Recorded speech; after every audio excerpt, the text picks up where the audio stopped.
Hello guys, how are you? Hope you all are doing well. Today I'm back with one of the most interesting video. In this video tutorial guys, we will learn how to disable or turn off new Google Chrome design on your Windows PC.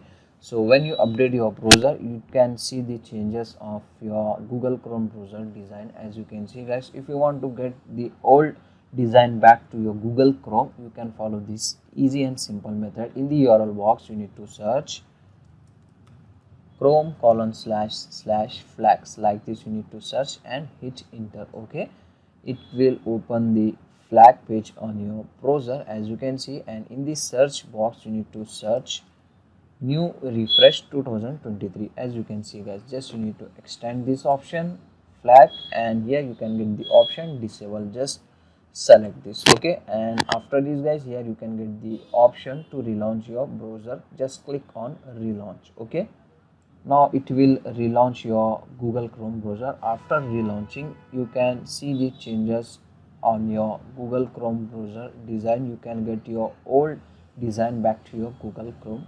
Okay, so that's it for today guys. It's a short simple video. Hope you enjoy this. If you enjoy, please guys like, share and subscribe to our channel. Thank you very much.